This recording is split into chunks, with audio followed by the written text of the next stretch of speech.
Welcome to Trust Talk. Our guest today is Professor Benjamin Ho, a professor of economics at Vassar College and author of the book Why Trust Matters, an economist's guide to the ties that bind us. He talks about the role of game theory to explain human interactions. We explore the challenges of cooperation and the importance of reputation, prior interactions, and patience. We'll delve into the crucial role of risk and vulnerability in building trust, and how apologies can serve as signals of trustworthiness. We'll travel through time, exploring the evolution of cooperation from early hunter-gatherer societies to the intricate web of trust woven by modern-day institutions like religion and the rule of law. We take a deep dive into the intriguing trade-offs between likability and respect when apologies are at stake, and how transparency and relationships can shape trust in global issues such as climate change. Finally, we'll delve into the delicate balance between security and vulnerability in contractual relationships, unveiling the secrets to fostering trust. Your host today, Severin DeWitt. Welcome to Trust Talk, Ben. I'm thrilled to have you on the show. I've done a lot of interviews on the topic of trust, but I'm especially excited about this one because of your book, Why Trust Matters. I have to tell you, I've added over 47 post-it notes to the pages with comments, questions and exclamation marks, that if we were to cover them all, we'd need more than the 30 minutes we have for this podcast, but I loved the book. So, before we start talking about trust, tell us a little bit about your background and how you got to where you are today. Oh, sure. I've been a little bit all over the place. I went to college at Stanford and MIT, where I studied 7 degrees in a variety of fields, mostly in engineering, but also economics, math, computer science, political science, education. So a bit all over the place. I think a big part of my research is bringing together ideas from different disciplines. So a lot of my research is bringing together ideas from sociology, anthropology, psychology, philosophy even, to study questions like trust and inequality and even climate change. And so I've worked in a variety of industries. I've worked briefly in finance and for the White House. And after teaching at Cornell in the business school for a while, I came to Vassar College, where I've been for the past 12 years now. As an economist who originally focused on the theoretical modeling of human behavior, what inspired you to write a book specifically about trust? I got started in graduate school. I was trying to pick a topic for my dissertation, and I was faced with this daunting task because to do a dissertation, you have to do research that nobody's ever done before, right? That nobody in the history of the world has thought of these ideas. And the questions I was really interested in, like how to solve poverty and how to create growth, were basically just already studied by really, really smart people. And I was like, what else could I add to that? And so it just so happened that at the time, my roommate asked me this question about a friend that kept showing up late for meetings and kept apologizing. And he said, Ben, what's the point of apologies? Why do people say, I am sorry? And I thought, oh, that's interesting. I bet economics can answer that question. And it turns out that we apologize to restore trust. There's this new field of trust economics that had just sort of started in the 1990s. So I thought, great, I'm a game theorist, I run experiments, and I applied those tools to understand how apologies restore trust, and I've been basically studying trust ever since. Yeah, we come to that apology later on in the interview. But first, can you explain the key insights from economic theory that help us understand the mechanisms underlying trust and how they apply to our daily interactions with others? Yeah, that's a great question. I draw very much from game theory. My original training was game theory, which is basically using mathematics to explain the interactions around us. One of the key ideas of game theory is this idea of repeated games, where humans often face cooperative dilemmas, where we want to cooperate with each other, but people have a temptation to shirk, to basically do the wrong thing that harms cooperation. And a lot of that early research was about introducing this idea of if we always think of ourselves as playing in repeated interactions over and over again, how does that change our cooperative behavior? And it turns out that in that case, we start caring about reputation more. Our history of prior interactions start mattering, and patience matters more. And so using those ideas was the first step into modeling this kind of behavior. The other thing that happens in these repeated games is risk. And a big part of trust in my book is thinking about risk and vulnerability.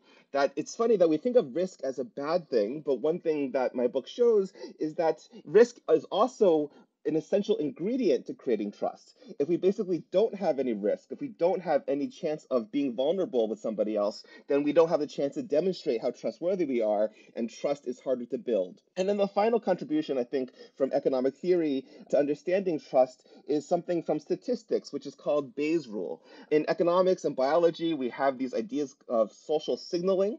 I think the easiest way to think about signaling is thinking about peacocks. Right? So everybody knows that peacocks grow these very elaborate tail feathers to sort of demonstrate their evolutionary fitness. So economists have taken that idea to think about how other people signal using different mechanisms to demonstrate something about themselves. I'm very much interested in how people demonstrate their trustworthiness. And my research into apologies is basically thinking about how apologies serve as a signal of your trustworthiness, and how we can use mathematics of Bayes' rule and probability and statistics to basically understand how those signals work.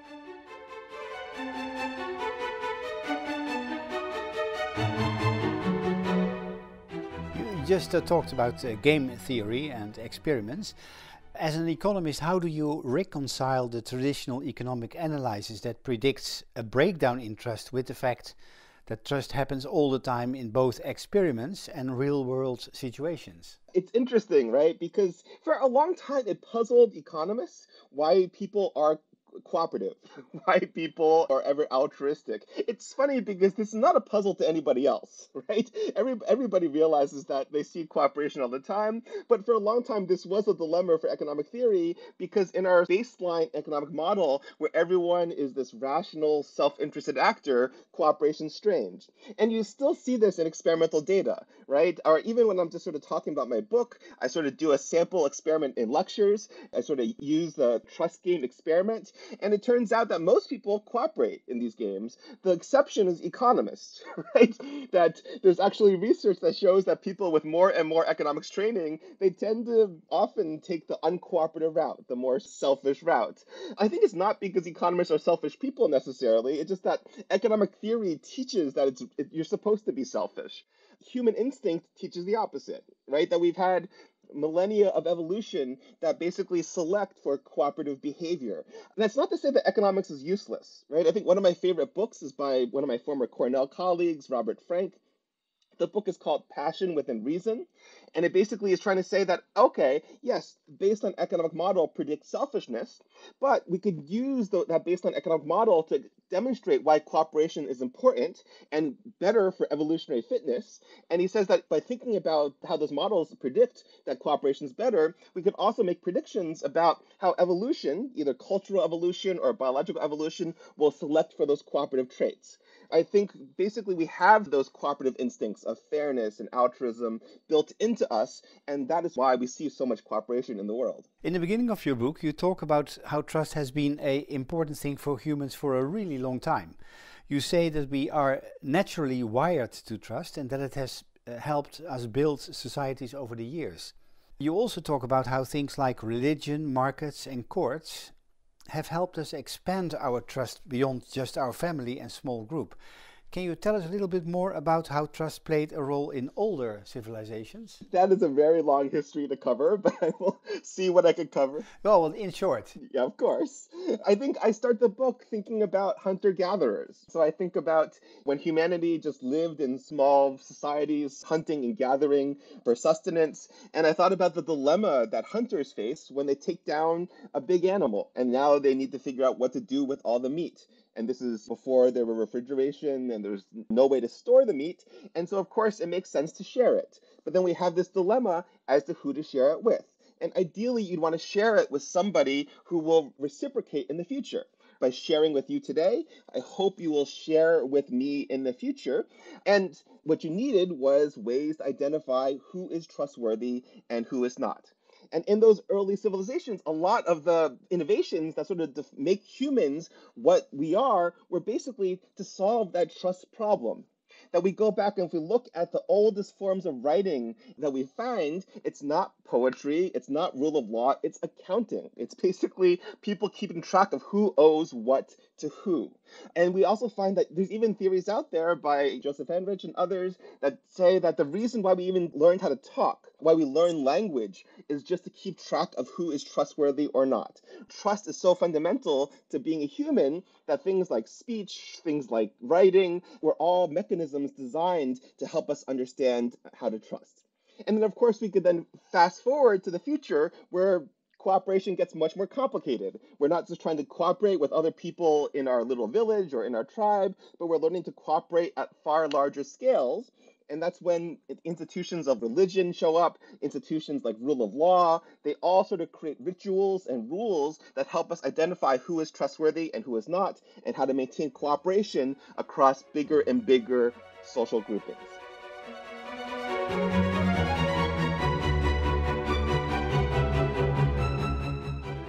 Moving to another topic related to trust. In your book, you talk about the importance of making a good apology. You mentioned apology earlier, when trust has been broken.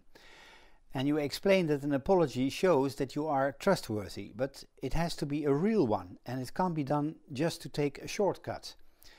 You also mentioned that forgiveness takes time. Maybe you can explain that a little bit and also give us some examples of that. Sure thing. I think when I talk about apologies with people, they often think about current apologies in the news or current apologies in our current world. I think there's this question of, should Germany have apologized for the Holocaust? Should Japan apologize for things that occurred during World War II, say with American POWs, or how prisoners in China were treated? And it's hard because people think, oh, why don't they just say, I am sorry? Right? That it seems like people often just want a simple apology for things. And it turns out that it's actually much more complicated than that, because we want people to say, I am sorry, but that I am sorry cannot just be words, right? That sorry must come with some kind of penitence, some kind of cost. And when you dig into these stories, you realize that countries often do try to apologize. It's just that the apologies, if they don't come with enough cost, they're not accepted.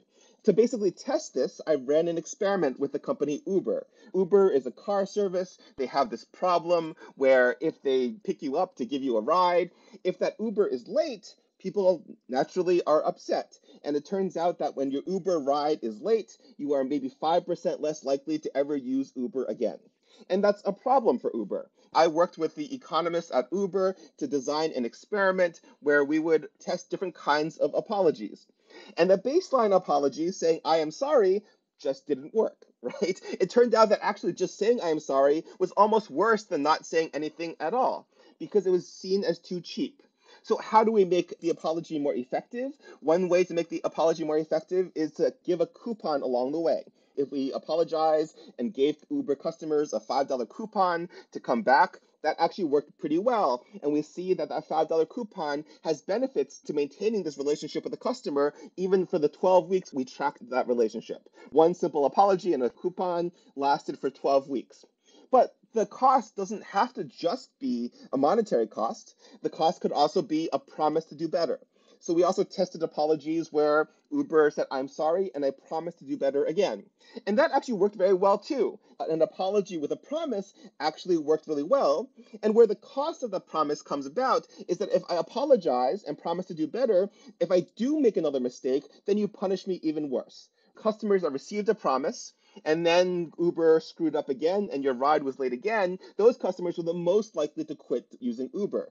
The point of this is that, yes, apologies do work to restore relationships. And the problem is that even though we want people to apologize, the only apologies that work have to be hard to be effective. They have to be costly to be effective.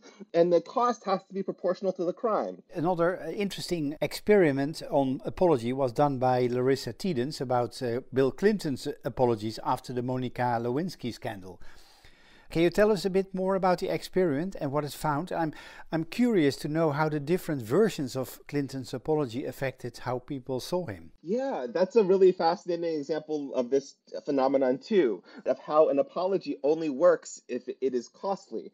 I think this is one of my favorite experiments. This is actually by one of my professors who was at Stanford Business School when I was a PhD student, and this is by Laura Tiedens. And what she did was she conducted this experiment near the end of the Bill Clinton administration. Bill Clinton, if you recall, was involved in these sex scandals with an intern at the White House, and there was a big call for Bill Clinton to apologize for these scandals with Monica Lewinsky. At the time, it was often remarked upon that Clinton never did it. Why didn't he just say, "I am sorry," right? These are three easy words. In one of my papers, I quote Elton John, who has a song, "Sorry is the hardest words," or something to those effects. It turns out that saying "I am sorry" is hard, and this experiment by Tiedens helps document why. And so what Tiedens did was she basically took video clips of Clinton, and she made two different videos. One video, he sounded apologetic for the whole Monica Lewinsky scandal. The other, he just sounded angry.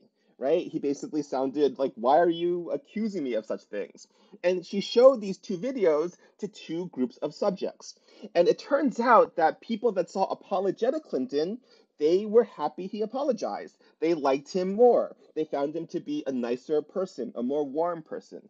But the thing is that people that saw angry Clinton respected him more. They found him to be more competent. And most important for politicians, people that saw angry Clinton were more likely to support him for president again. So there's this idea that if you apologize, I might like you more, but then I respect you less, and I'm less likely to vote for you. Whereas if you are just angry, it turns out that people respect you more. So people maybe think you're a less nice person, but oftentimes we're not looking for niceness in our politicians. We're looking for competence. We're looking for authority. This lesson was well understood, I think, in Clinton's time. We saw that Clinton never apologized. I actually started a lot of my research looking at examples like Silvio Berlusconi, who also famously never apologized. And we see politicians today who famously never apologized. And this experiment shows why, right? That apologies have a cost. That cost comes in lost authority, lost respect, lost belief in your competence. The benefit of that cost, right? The reason that it's good that apologies come with this cost is because it does make people like you more. That when you apologize and you're willing to pay that cost, then we see that people sort of like you more. We see stronger relationships in other dimensions. So let's move to a very relevant topic. I'd like to talk about the Paris Climate Agreement, something completely different. You mentioned that this agreement was unique because it was based entirely on trust. Can you explain more about how trust played a role in this international agreement and how it worked? Yeah, so this goes back to this theory in game theory of cooperative games. That basically the natural state of cooperative dilemmas is we all have a temptation to do the selfish thing. The ultimate example of a cooperative dilemma is climate change, where if we all work together and cut our CO2 emissions, the world will be a better place. But each country individually has an incentive to not cut their emissions, to not spend the high costs to invest in green technology, and to basically just continue with fossil fuels. Especially because if just one country does it, it's not too bad, right? If every other country in the world does the cooperative thing and invests in green, then it's okay if I shirk my responsibilities and just do the selfish thing. In game theory, we basically argue there's two ways to sort of resolve this dilemma. One way is through coercion. We have the police or some authority say, if you don't cooperate, we will put you in jail, we'll punish you. This doesn't work on the international level, right? There's no international organization that has the authority to get people to cooperate. And then the second way we cooperate in our everyday lives is through trust. Through ethical means, it's through emotions, it's through demonstrating our trustworthiness. I talked earlier about how humans are evolved to care about trust and to care about fairness. But the question is, does that trust apply at the international level? And to some extent it does, right? To some extent, these rules of human behavior that govern our cooperation actually even work for countries. that if you look at the history of treaties, treaties are all enforced by trust, that countries agree to disarm nuclear weapons, countries agree to free trade, and all of these things are based on reputation and trust and the tools that the tools of game theory provide. I think that's why game theory is powerful, that even though so much of human interaction depends on emotions, game theory also applies to sort of these abstract, maybe highly rational entities like countries, and we could use them to think about them here. So, coming back to climate change, what was interesting about the Paris Climate Accords was that it did not actually impose any rules. It did not impose any coercion. Past attempts at creating climate accords was all about creating rules and systems that forced people to comply with the climate rules. And the Paris Accords actually had a whole different philosophy. Their philosophy was just transparency. Their philosophy was that instead of forcing countries to cut their emissions, we will just ask countries to report their emissions. And the idea there is that by making their emissions more transparent, by having the whole world aware of your emissions, maybe more importantly, having your own population aware of your climate emissions, that will sort of create a system of maybe guilt, of maybe trust, where I basically can see what everyone is doing. And when you can see what everyone is doing, then we can sort of create these positive behaviors where, okay, if I see you are basically doing the right thing for climate change, then maybe that will create incentives for me to do the right thing for climate change in order to create this reciprocal, trusting relationship. And that's why I thought it was kind of fascinating to sort of see that basically it's a new kind of rule of law, one based on transparency and relationships, as opposed to one based on rules and punishment.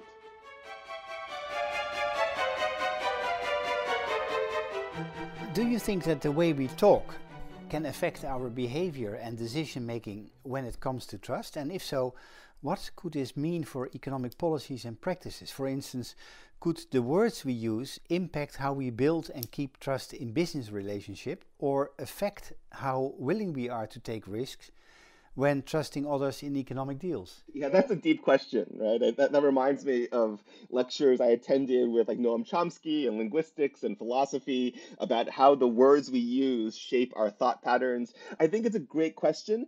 For sure, it matters. But interestingly, in my own research, I find it's not the words themselves that matter the most. Oftentimes, the term we use in game theory is that words are cheap talk. It's the cost behind those words. Right? I talked earlier about effective apologies, and it turns out that no matter how beautifully crafted your apology is, it actually doesn't work if there's no cost associated with it.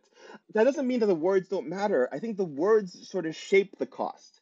And what I mean is that when I think about apologies, I and linguists and others have classified apologies into 4 different categories. The cheapest apologies are basically an empathy apology. I am sorry, I recognize your pain, that takes no responsibility. The other cheapest apology is basically just an excuse, right? I'm sorry, but it wasn't my fault. Those are very low cost, bad apologies.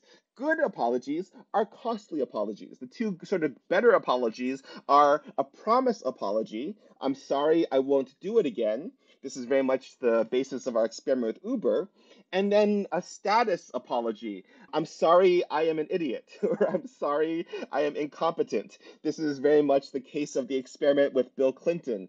And so in that sense, the words we used for how we apologize do matter very much, but it's not the words themselves, it's that these words come with implicit promises. It's that these words come with admissions of your own fallibility. And it's the tangible, it's how these words affect our beliefs about you in other areas that make them effective at restoring trust. Let's talk about a subject that you also cover in the book, and that's important to me since I've worked in law for most of my career: trust and contracts.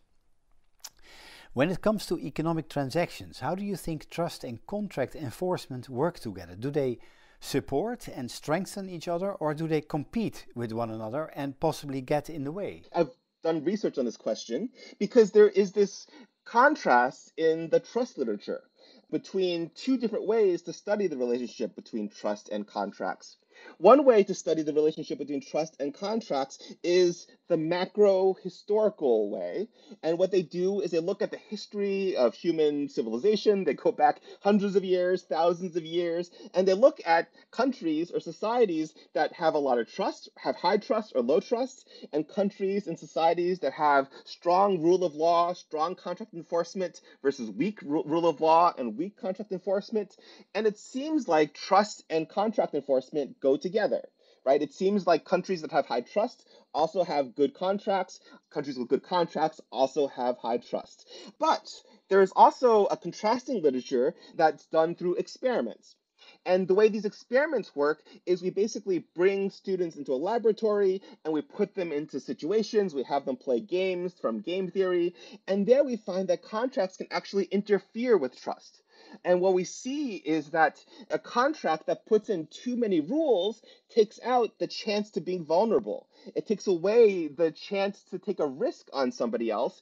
Too many rules actually reduces the chance for players to build trust with each other, and it's actually bad. And so the way we reconcile these ideas is that we think that we do need some kind of rule of law and contracts to help start a relationship. In order to take a risk on somebody, you basically need a baseline level of security, a baseline level of guarantee that the relationship will go okay. But after that, you want to have some room for vulnerability. I spoke to a lot of lawyers who write contracts, and you see also the same in the economic literature, and you often find that oftentimes contracts are incomplete, that they leave things out in certain places to give flexibility to the parties, but also to give the parties the opportunity to demonstrate that they're trustworthy. Because if we just specify too much in the rules, we never give a chance for people to demonstrate trustworthiness. And if you don't give a chance to demonstrate trustworthiness, then you basically don't have the chance to build trust.